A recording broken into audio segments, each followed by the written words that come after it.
네, 오늘의 정치권 소식, 정치가 있는 저녁 정관은에서 장성철 공론센터 소장 그리고 김성환 시사평론가 두 분과 함께 짚어보겠습니다. 안녕하세요. 네, 안녕하세요. 네, 어서 오세요. 네, 김성태 전 쌍방울 회장에 대한 구속영장 청구.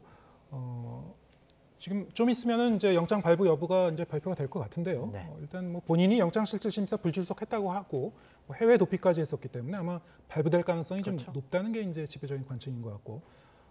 영장이 이제 발부되게 되면 앞으로 한 20일 정도로 예상이 맞습니다. 되는 구속 기간 동안에 검찰이 어느 정도까지 이 진상을 밝혀낼지 지금 아무래도 관심사는 변호사비 대납 의혹과 대북송금 의혹 두 가지 맞습니다. 아닙니까? 어제 이재명 대표가 방송에 나와서 KBS 인터뷰에서 일단 변호사비 대납 의혹에 대해서 굉장히 강하게 부정을 했습니다. 네. 어떻게 보셨습니까? 그러니까 검찰로서도 이 부분에 대한 어떤 명백한 물증 아니면은 주고받은 계좌 아니면 현금을 뭐 주고받은 어떤 뭐 사진, 녹취 이런 것은 전혀 없는 것 같아요. 네.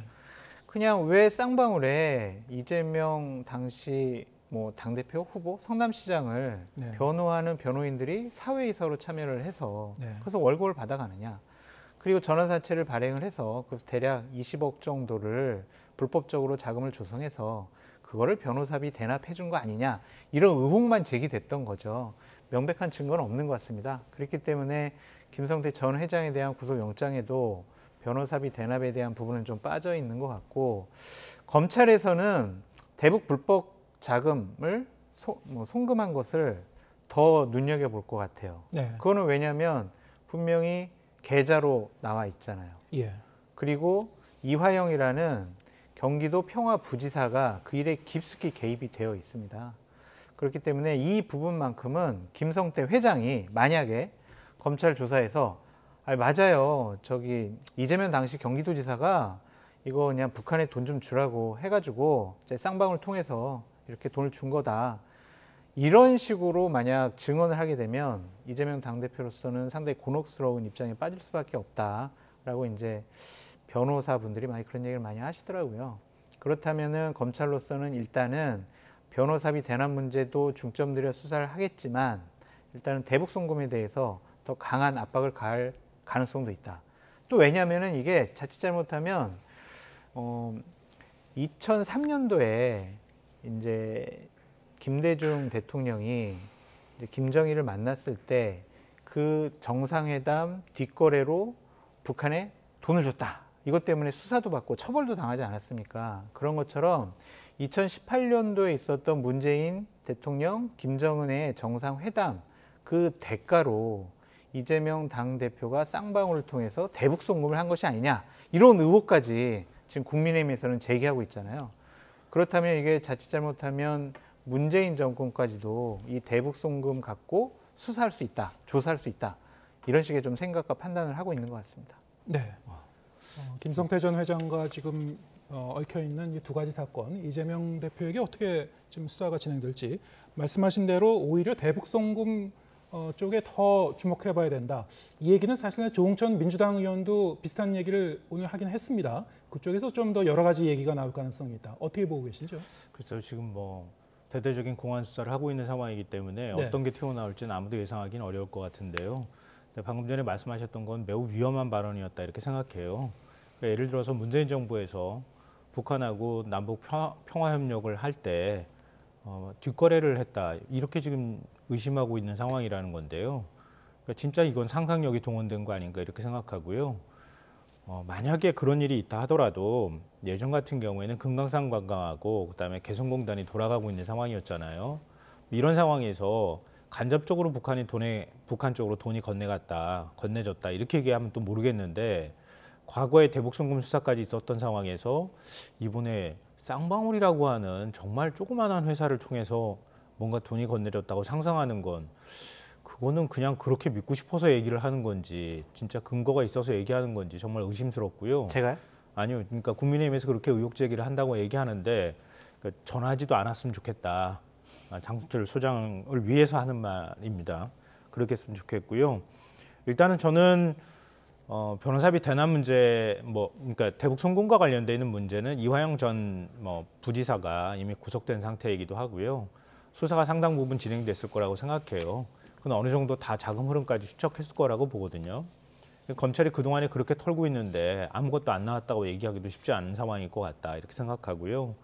다만 그거는 금액으로 액수로 봐서도 그렇고 아태 평화회의를 거쳐서 갔다고 하는 것도 지금 뭐 3억 얘기도 나오고 그러던데요. 그러니까 그걸 가지고 남북관계 전체로 얘기하기에는 굉장히 무리가 있고 만약에 북한하고 관계를 얘기하기 위해서는 트럼프 대통령도 그럼 뒷돈 줬냐 이런 얘기까지 연결해야 되는 거 아닌가 싶습니다. 그리고 변호사비 대납 사건 같은 경우에는 그러니까 최소한 어떤 논리적으로 연결고리를 만들기 위해서는 A부터 D까지 가는 과정에 경로라는 게 나와야 되는 거잖아요. 하나의 사건이 나오고 D라는 또 다른 사건이 있다고 하면은 중간에 그 연결고리가 지금 없는 상황이잖아요. 뭐 예를 들면 굳이 얘기하자면 당시에 쌍방울이 전환사채를 발행했다더라. 이거 하나 하고 그다음에 이재명 대표를 성법 위반 사건과 관련해서 변호를 했던 변호사 일부가 거기에 사회이사로 있더라. 이거 두 가지밖에 없는 거 아닙니까? 그다음에 뭐가 근거가 있어요? 그렇게 따지면 그래서 민주당 쪽에서 반박하는 거 아니에요? 이른바 윤석열 사단이라고 하는 검사들도 줄줄이 들어가 있는데 그건 뭐냐? 이렇게 또 얘기를 하고 있는 상황인데요. 그러니까 현재로서는 그동안의 수사를 통해서 변호사비 대납 사건과 관련돼 있는 명확한 의혹이 포착된 게 별로 없다. 이렇게 보는 게 맞을 것 같고요. 일단 20일 동안 구속시키는 동안에 검찰이 어떻게 압박을 김정태 전 회장한테 할지는 모르겠지만 변호사비 대납 사건이나 이런 부분에 대해서 집중적으로 수사를 하겠죠. 그 가운데 어떤 얘기가 나오는지 좀 지켜봐야 되지 않을까 싶습니다. 네, 변호사비 대납이든 대북 송금이든 이 자금이 누구에서 누구로 어떻게 이제 흘러갔는지 뭐 전환사채도 사실은 이제 실명으로 발행하게 되면 자금 추적이 사실은 그렇죠. 가능한 거니까요. 네. 검찰이 어디까지 이제 밝혀내는지 잘 지켜보도록 하겠습니다. 네. 그런데 이재명 대표가 이제 28일 검찰 출석 의사를 밝힌 뒤에도 이게 검찰이 한 번 부르고 말 것이냐? 네. 검찰은 이제 한 번으로 만족하지 못할 가능성이 있단 말이죠. 그럼 그 이후에 또 부르면은 이재명 대표는 또 어떻게 할 것인지 여러 가지 뭐 관측이 가능할 것 같은데 어떻게 보십니까? 그냥 법의 형평성 맞게 행동하면 된다라고 말씀을 드립니다. 네. 그냥 여러 가지 혐의가 있으면 그 혐의 때마다 소환 조사하면 야당 당대표라고 정치인이라고 배려받지 말고 그냥 일반 국민들 소환 당하는 것처럼 그렇게 가서 조사받고 또한 가서 진술 거부하실 거면 진술 거부하시고 적극적으로 해명할 거 있으면 해명하시고 그러면 될 것 같아요. 이 부분에 있어서 내가 대선 후보였고 지금 야당 지도자고 당대표인데 나를 지금 껌껌이 이렇게 불러? 이런 식의 반응은 결코 이재명 당대표를 위해서도 좋지가 않아요. 왜냐면요. 이재명 당대표 같이 야당 지도자 중에서 이렇게 비리 의혹 혐의를 많이 받는 분이 없었어요. 그러니까 이것에 대해서는 본인이 적극적으로 해명을 하고 문제 제기를 통해서 혐의를 벗어야죠. 자꾸 왜 나를 수사해? 혐의가 있는데 수사해야지. 그럼 수사하지 말아요. 조사해서 물어봐야 될 거 아니에요. 그것에 대해서 자꾸 검찰의 탄압이에요, 보복이에요. 이런 식의 프레임을 갖는 것은 부적절해 보인다라고 말씀드립니다. 네. 검찰은 아마도 이제 건건이 부를 가능성도 있고 한 건에 대해서 이제 2번 이상 부를 가능성도 있고 뭐 여러 가지 경우의 수가 좀 남아 있는 것 같습니다. 어떻게 대응할 걸로 보시는지요? 오늘 검찰이 대응하는 거 보고 특히 법무부가 대응하는 거 보면서 지금 제가 크게 웃었는데요. 네. 그러니까 검찰이 이재명 대표가 28일 나가겠다 이러니까 굉장히 불쾌한 반응 보였다는 거 아니에요? 왜 우리한테 조율하지 않고 28일이라고 얘기했냐고. 그럼 검찰이 그럼 소환 통보할 때 민주당하고 아니면 이재명 대표하고 미리 조율했습니까? 그냥 조율도 하지 않고 그냥 날짜 툭툭 던지잖아요. 검찰은 그래도 된다고 하는 그런 인식에 빠져 있는 거 아닌가 이렇게 생각하고요. 전 지금 장성철 소장 말씀하실 때 윤석열 대통령 검찰총장 시절이 안 떠오를 수가 없어요. 감찰하고 그리고 이제 징계에 착수했었잖아요. 그때 뭐라고 얘기했습니까? 제가요? 아니요. 그러니까 당시 윤석열 대통령이 뭐라고 얘기했습니까? 자기 탄압한다고 얘기했잖아요. 아니 감찰하고 그리고 내부 징계하는 데 있어서도 그렇게 얘기하고 그다음에 지난 대선 동안에 뭐라고 얘기했습니까? 자기 탈탈 털어가지고 나온 거 하나도 없다고 피해자라고 얘기했잖아요. 그래서 피해자 프레임 내세웠었잖아요. 아니 이재명 대표가 그럼 얘기할 수 없어요? 그 정도 얘기도 못합니까? 야당 대표를 이렇게 수사를 하는데 야당 탄압이라는 얘기 한마디도 못합니까? 그리고 그러면은 검찰이 이런 방식으로 수사하는데 부르는 대로 그냥 가가지고 고분고분 그냥 조사 응해야 되는 겁니까? 국민의힘 대표가 그렇게 하면은 국민의힘 쪽에서도 그렇게 하겠어요? 그러니까 입장 바꿔놓으면은 다 이해될 수 있는 부분이라고 저는 생각하고요. 다만 이제 이재명 대표 입장에선 이번에는 변호사만 대동하고 간다고 얘기를 했잖아요. 이번에 만약에 조사받게 되면 제가 볼 때는 검찰이 이미 뭐 다 뜬구름 띄워놨잖아요. 하루 가지고는 안 된다고 얘기하고요. 뭐 두 번째 조사하면은 체포영장 칠 가능성이 있잖아요. 그리고 이제 구속 수순으로 갈 가능성이 굉장히 높기 때문에 어찌 됐든 간에 당의 부담을 적게 주는 방향으로 이재명 대표는 선택하는 쪽으로 움직였다 이렇게 생각합니다. 그러니까 그렇게 했다 그래가지고 야당 대표를 우린 마음대로 수사해도 돼 이렇게 검찰이 나오는 것은 좀 조심해야 되지 않을까 이렇게 생각합니다. 마음대로 수사라기보다는 법과 뭐 규정에 따른 수사다라고 볼 수밖에 없는 것이고 야당 탄압이라고 자꾸 프레임을 씌우지 않았으면 좋겠어요. 왜냐하면 이재명 당대표가 당대표 시절에 저질렀던 여러 가지 문제 때문에 지금 소환조사 받는 게 아니란 말이에요. 성남시장 시절에 있었던 경기도지사 시절에 있었던 어떤 개인적인 비리, 혐의, 의혹과 관련해서 수사받는 거잖아요. 그때 야당하고 뭔 상관이에요, 이게. 개인적인 비리 의혹인데. 자꾸 야당 탄압이다, 뭐 정권의 보복이다 이런 식으로 하면요. 민주당과 민주당 진영이 이거는 같이 구렁텅이에 빠질 수밖에 없어요. 좀 분리 대응하는 게 맞다고 보여지고 이재명 당대표가 다음번에 대장동 때문에 검찰에 나갈 때 혼자 나가겠다고 한 것, 변호사만 대동하고 혼자 나가겠다고 한 것은 대단히 적절한 선택이었다. 자꾸 민주당 의원들, 지지자들 모여가지고 응원하는 모습 보이면은요. 지지층에서는 환호받을 수 있지만 무당층과 중도층에서는 왜 저럴까? 그래서 결코 유리하지가 않아요. 그래서 잘 선택한 부분이다라고 말씀드립니다. 네. 변호사를 대동하고 이제 홀로 나가겠다 했는데 이렇게 되면은 뭐 이재명 대표도 본인 입으로 이렇게 밝혔으니까요. 주변 그 측근들도 몇 명은 좀 따라가지 않을까 싶기도 한데 뭐 자발적으로 나가는 건 막을 수 없을 것 같고 일단은 하여튼 지난번 출두 때하고는 좀 많이 상황은 다를 것 같습니다. 지난번에도 제가 말씀드렸던 것처럼 점점에서 당당으로 이렇게 표현해서 말씀드렸잖아요. 예. 그러니까 이제는 검찰 수사 피하기도 어려운 상황이기도 하고요. 그리고 방탄 프레임에 계속 이제 그 밀리고 있는 상황이기도 하단 말이에요. 그건 이제 현실적으로 냉정하게 인정해야 되는 측면이 있다고 생각하고요. 검찰 수사가 이제 거의 막바지에 오는 거 아닙니까? 검찰이 계속 수사를 여러 가지로 끌 가능성도 있기는 하지만 어찌됐든 이재명 대표한테 소환 통보를 했다고 하는 것은 대장동 수사 이제 어느 정도 됐다고 하는 얘기 아니에요? 그동안에 그렇게 수사를 했는데 아무것도 안 내놓는 것도 되게 이상한 일인 것 같기도 하고요. 근데 이번에 이재명 대표한테 혐의 적용했다고 하면서 밝힌 내용 보면서 전 실수를 금할 수가 없었는데요. 배임하고 부패 방지, 이해 충돌 이렇게 3개를 걸었어요. 왜 그럼 돈 가지고 그렇게 돈이 건네간 것처럼 언론에다가 흘리고 이렇게 했던 건 다 뭐였나?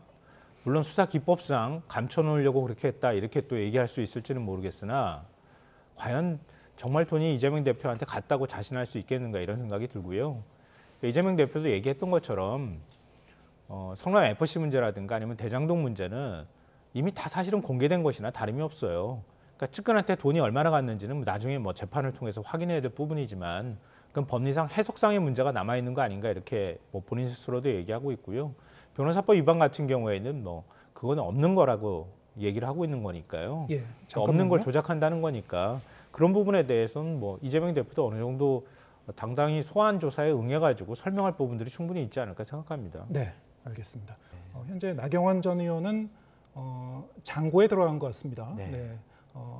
당권 도전 여부에 대해서 아직도 명확한 입장을 밝히지 않고 있고 일주일 전에 두 분과 대화를 나눌 때 비슷한 질문을 드렸던 것 같은데 그때도 제가 이제 어리둥절한 상황이다라고 얘기를 했습니다만 네.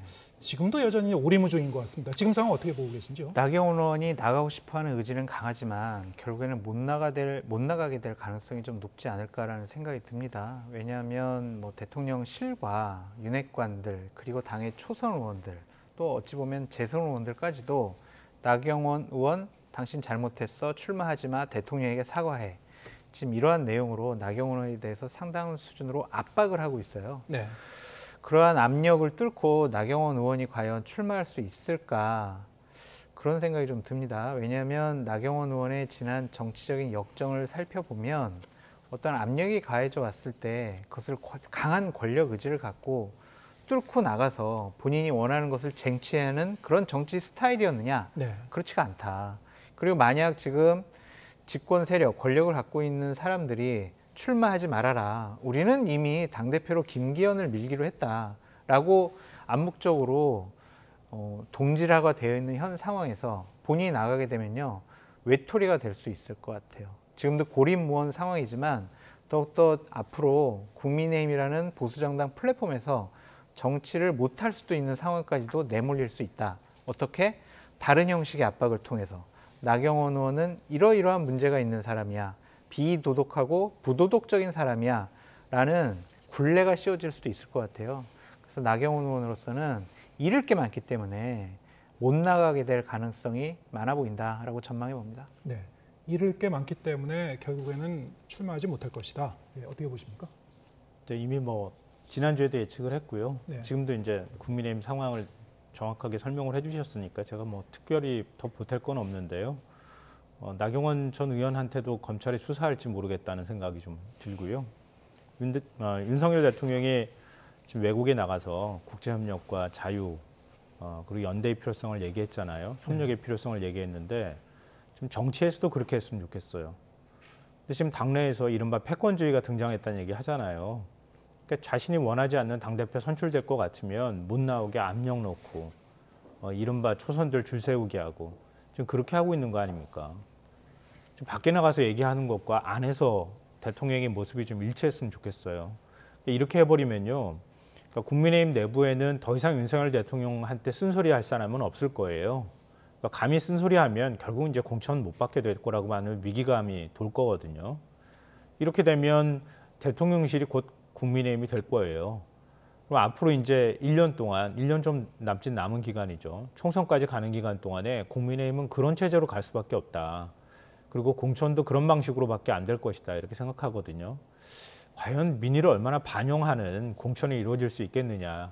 특히 수도권 지역에서 그게 가능하겠느냐. 저는 그렇게 쉽지 않은 문제라고 생각해요. 근데 별로 그런 걸 고려하지 않는 것 같아요. 그러니까 대통령이 정치하는 스타일로 봐서도 그렇고요. 그러니까 내 스타일대로 내 식대로 하겠다 이런 게 보이는 것 같아서 만약에 제가 보신형 쪽에 있는 사람 같으면은 이렇게 하면 절대 안 된다. 오히려 더 큰 목소리를 내지 않을까 생각합니다. 네. 그러니까 나경원 의원에 대한 호불호를 떠나서 지금 권력을 갖고 있는 분들이 나경원 의원에게 행하고 있는 저러한 모습들은요. 과연 국민의힘이라는 정당이 그리고 윤석열 정권의 권력을 담당하고 있는 분들이 민주적이냐라는 부분에 대한 근본적인 의구심이 들 수 있는 행동을 하고 있다라고 볼 수밖에 없습니다. 나의 선택에 의해서 전당대회에 나가서 당원들의 판단을 받아서 내가 당선이 되든 떨어지든 그런 것들은 자율적인 판단에 맡겨져야죠. 그것이 바로 민주적인 정당의 모습이지 우리가 밀고 싶어하는 사람에게 위협 요인이 되니까 너는 나가면 안 돼. 이거는요. 민주적이고 자율적인 정당의 모습이 아니다. 국민들이 이 부분을 어떻게 평가할 것이냐. 당원들이 똘똘 뭉쳐가지고 총선 이길 수 없잖아요. 합리와 상식을 잃어버린 정당에 대해서 국민들이 엄격한 심판의 잣대를 들이댄다는 것, 지난 민주당 정권 시절에 봐왔지 않습니까? 네. 그러니까 이런 부분에 대해서 국민의힘 의원들께서 자세하게 자신들의 모습을 되돌아봤으면 좋겠다라고 말씀드립니다. 네. 국민들이 어떻게 지켜볼지, 또 이제 민심과 당심의 이 분위기가 좀 다를 수도 있으니까요. 그럼요. 나경원 전 의원은 또 이 설 연휴 지나면 어떤 결정을 내릴지 좀 지켜보도록 하겠습니다. 장성철 공론센터 소장 그리고 김성환 시사평론가 두 분과 함께했습니다. 고맙습니다.